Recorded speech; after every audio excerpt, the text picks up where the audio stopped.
Let's welcome in our guests on the program, Berkeley County Commission President Eddie Gochenour. Eddie, good morning to you. Good morning, and happy birthday, Mr. Stubblefield. Well, not until the 5th of April. So we're about a few days away. Okay. So Rob being the I'm optimistic. The planner that he is. I know he's going to make it. He's always a couple of weeks ahead of us, everything you do. So I struggle just to keep up with Rob. Well, in case I don't see you, happy birthday. Well, what Bill's failing to tell you is in his contract it says from Wednesday, March 19 to April 5 is Bill Stubblefield birthday time. That is 16, 17 days of birthday bacchanalia. I thought you were going to say 16th century, but you're not going back that far today. So. Your words, not mine, sir. Yeah. Also, Laura Hoffmaster, Senior Planner with the county. Laura, good morning. Good morning. Yeah, come on a little closer to your microphone there so we can all hear you nice and loud. Laura, the famous Hoffmasters from the area, right? Yeah, I guess so. Yeah, Bob Hoffmaster used to work here. He's your uncle? He is. Is that correct? Yeah. Yes. Oh, that's nice. Very nice. And Buck Hoffmaster, where is he in the family tree? Oh, I'm not as good at knowing where everybody falls as everybody else. They used to have a song. I couldn't tell you it, but I believe he is the third youngest. Third youngest? All right, very nice. And how long have you been with the county, Laura? Over 7 years. And has it always been as a planner? Yes, I came in as a planner. And you went to school at Shepherd? I did. Did you say, was there a planning form of study in that, or did this kind of come about from something else? No, I got into planning when I went to grad school at WVU. Is that where you got your master's? It is. All right. And then how does that implement from when you started with the county to what you're doing now in regards to planning?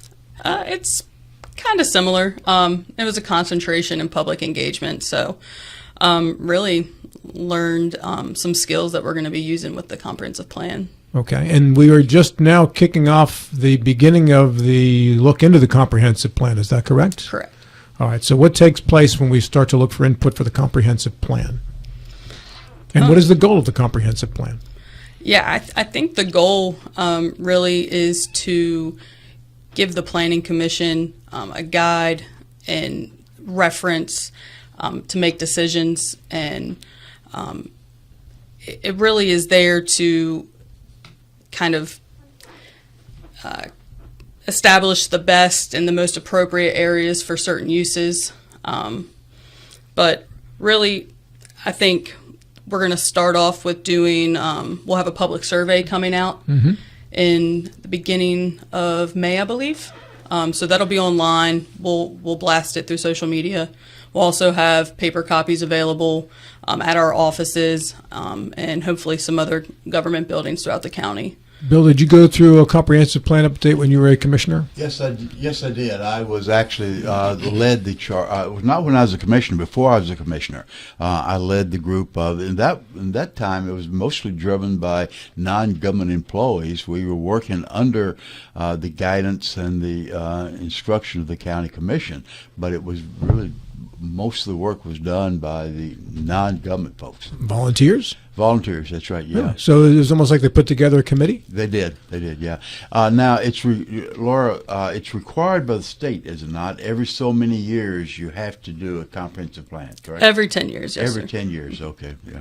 Every 10. So this would be about right. I think I did, the one that I led was in 2005, and you said there's one in 2016, and now this one 2025. But you also said that guidance for the county commission, the planning commission, we found that the county commissions used it more than the planning commission did. Yeah, if you look at state code, it really is the planning commission's document. They're the ones that will draft it. They're the ones that will have input throughout the compiling of the comprehensive plan. And ultimately, it goes before the county commission for adoption, but it really is the planning commission's document. Well, I was actually thinking about after it was done, after it was finished, after it was commissioned, if you will, then I assume the planning commission used it, but I know the county commission used it a great deal. We used to have a monthly meeting with looking at the comprehensive plan and seeing what was proposed, what progress we're making toward these objectives.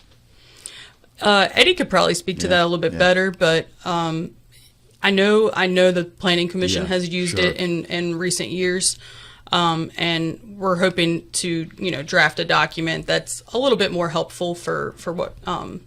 we have as goals.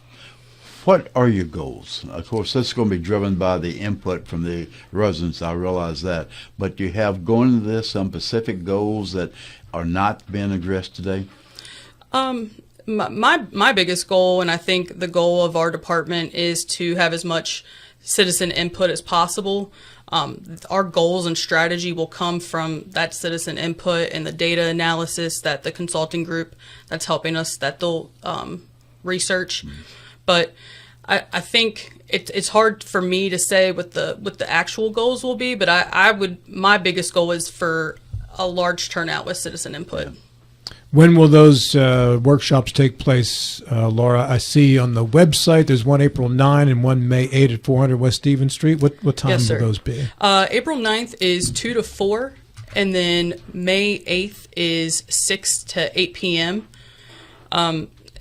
It's 2-hour periods. We tried to mix up the dates and the times a little bit to accommodate different schedules. It'll take an individual 15 to 20 minutes to run through the whole public participation in all the stations. So you don't have to dedicate, 2 hours of your afternoon or evening. Can that be done online as well?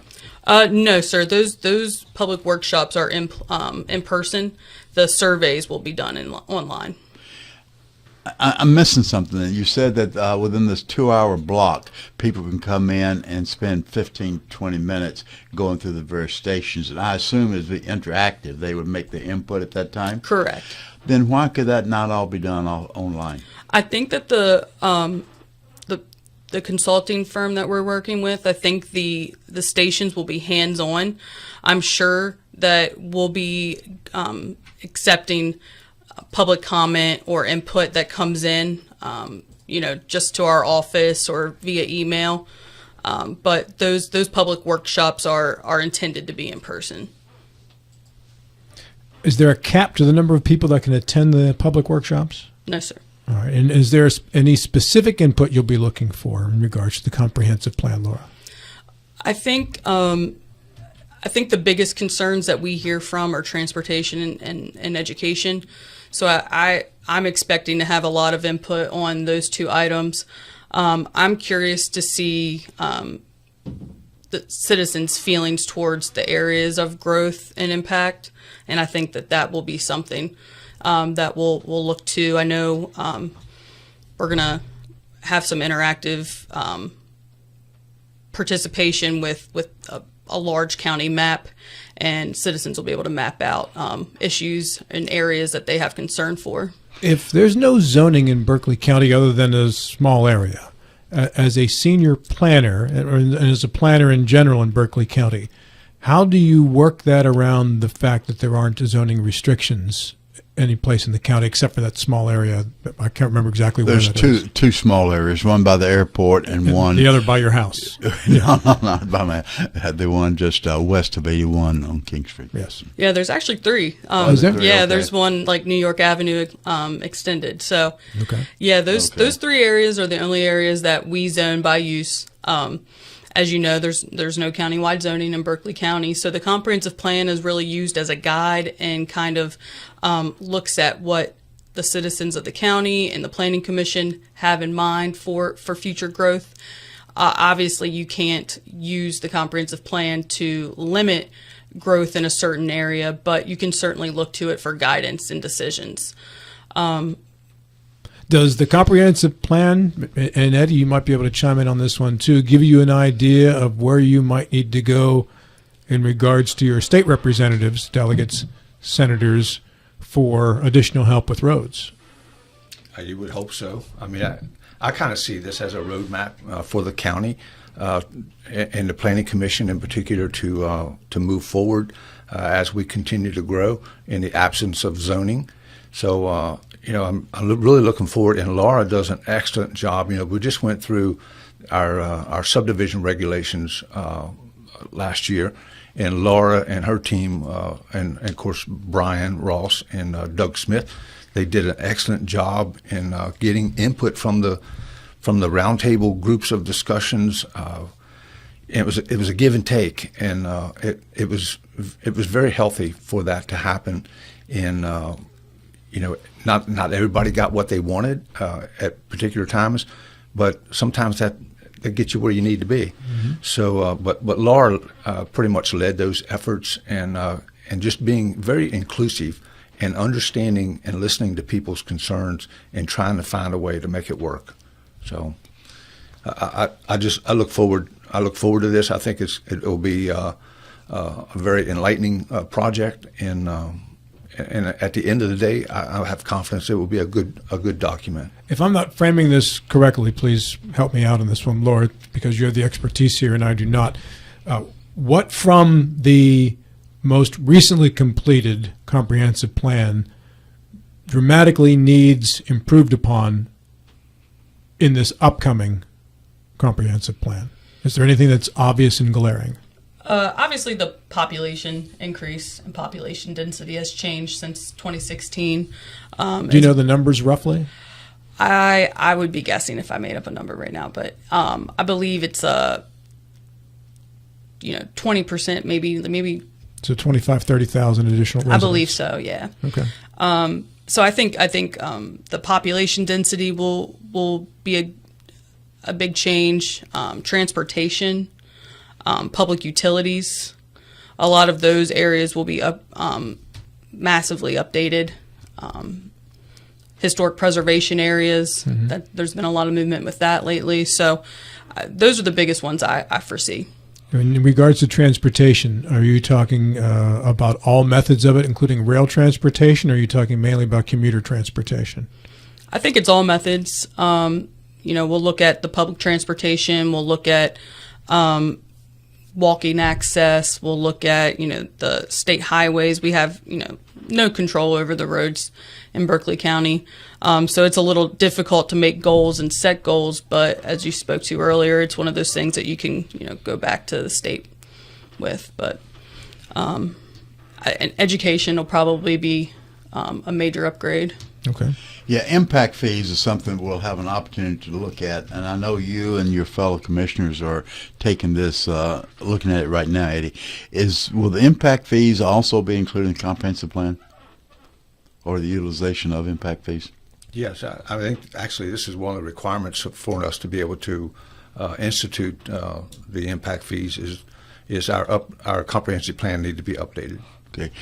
Rob mentioned the magic word zoning. Now, it's not as ugly a word as what it was in times past. Is there any thought at all about looking at zoning again, Eddie? No, and quite honestly, we're not really hearing that from the public. Mm-hmm.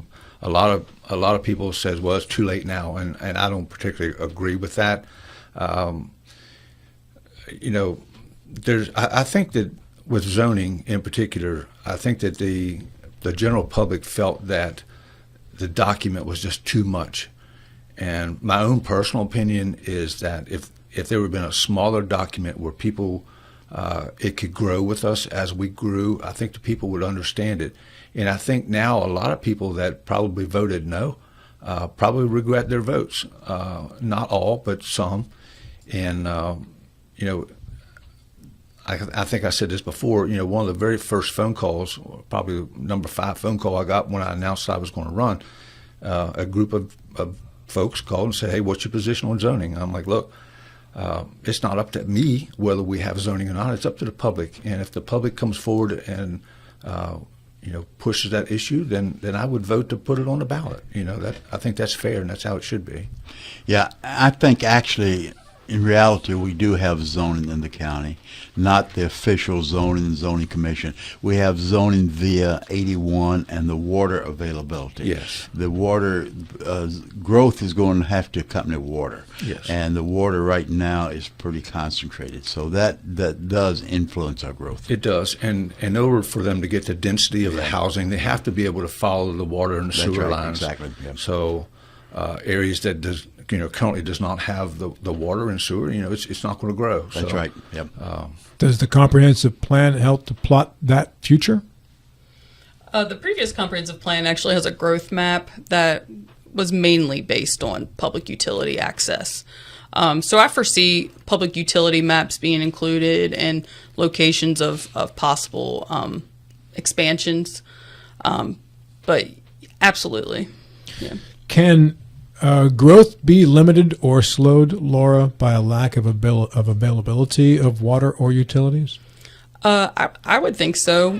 Before the Planning Commission even sees a project, we make sure that projects have a letter of availability from the public utility districts, and before any project is finalized or formally approved for construction, we make sure that the public districts have given their design approval for those projects. So we look to those agencies, and we don't move forward without their yes. Are those systems, to the best of your knowledge, strained in any way right now by the growth of Berkeley County, or do we have room for plenty more growth? I wouldn't be able to answer that truly. I don't have enough interaction with those districts personally, but every project that we've approved and we've seen have obtained those letters. Yeah, can I address that Please. on the water side? And somebody from the water district may come in and either correct me or agree. There are, I think, three components of it. One is the source. Berkeley County has been very fortunate, thanks to Supreme Court ruling, that we will be getting a lot more out of the Potomac River. I think up to 12 million gallons a day we have access to that. So number one, the source. Number two is the water treatment from the river. That would require an upgrade of plants. The third part of the distribution line, that is where the real expense comes in with the distribution. Getting the water to its ultimate destination. Yeah, and right now the bulk of the distribution has been up and down Highway 81 and extending a little bit to the west, but not very much to the west or to the east. I can weigh in just a little bit on Sure. that. The river plant is going from 6 million gallons a day to 10, and the Bunker Hill plant currently is at 2 million gallons a day. With the spring, the new plant will go to 6 million gallons, and they have identified additional water to get there. So the water district is really doing a big job in identifying water and getting water, to the plant to be treated. But like Ms. Stubblefield said, now the big challenge is to get it back out. The distribution lines, especially in the commercial area, there's not enough volume of the water to get there. So the water district's doing really well in growing the water needs for the future. And the sewer, I think, is operating probably somewhere in the ballpark of probably about half of their capacity. So the water and the sewer utilities are doing really well, I think. You mentioned new source of water for Bunker Hill. Is that quarry water or water from quarries? That's one of the sites, and they've also they've done some drilling and they've located some other water that they can get there. There's been an inherent problem, I don't know if it exists now or not, and trying to get a good gauge of how much water is actually in quarries. There's a recycling effect, and we tend to not take into full account the recycling of the water. So, but I'm sure the water district and hydrologists have been looking at this. They are. They'll be starting their drilling and pumping here before long, and also currently they discharge right out of the quarry into the creek, about 2 million gallons a day. Yeah. So I think they've got a pretty good idea of what's being. Berkeley County is kicking off its comprehensive plan update project on April the 9th and May the 8th at 400 West Stevens Street in Martinsburg. You're invited to sign up to take part in the public part of these workshops. And Laura Hoffmaster, who's the senior planner with the county, is all over this here. So this timeline starts in April, and I see on the graphic that's on the website, it doesn't finish until the fall of 2026 with public hearings and then ultimately the adoption of the comprehensive plan. I've got a couple of minutes in here. Are there some key points between the start and the finish that you want to make people aware of, Laura? Really, the biggest, points for the next coming year is the citizen survey, the public engagement workshops that we have scheduled for the dates that you spoke to, and then once our consultant starts compiling, certain sections of the comprehensive plan, we'll work with joint work sessions with the consultant, my department, and the Planning Commission to work out any edits or anything to those chapters. And then once I believe we're scheduled for 6 joint work sessions, and once those have been completed, the final draft will be presented, and we'll have an open house for, the draft, basically, before we have any type of public hearings. And again, if you're a member of the public and you want to be a part of these workshops, do you need to sign up on a website or anything, or can you just show up? You can just show up, yeah. And if you have any questions, you can reach out to the planning department, and we'll be happy to help and answer anything that we can. And is this document, as this year progresses, is this something that will be available to the public to view as it continues to move along and gets its input? That would be completely up to the planning commission. I don't have an issue with it, but that would be a decision that they would need to make. Is that something in the past, Bill, that was available? Do you recall? Yes, it was. We pushed everything. We were very open. But again, it was in those days, it was driven more by the county commission than the planning commission. Even though the county planning commission may have been the final one to accept it, it was the county commission that was much more active. Very good. Any final thoughts as we get ready to go to the break? No, I just encourage the public to get engaged and reach out and share your thoughts. All right, very good. Eddie, thank you for coming in and setting this up with Laura. We appreciate it. Absolutely. Laura, thank you for coming in, too. Thank you. And Thank you, guys. best of luck. It's a big task. It is. So way Thank to go. you.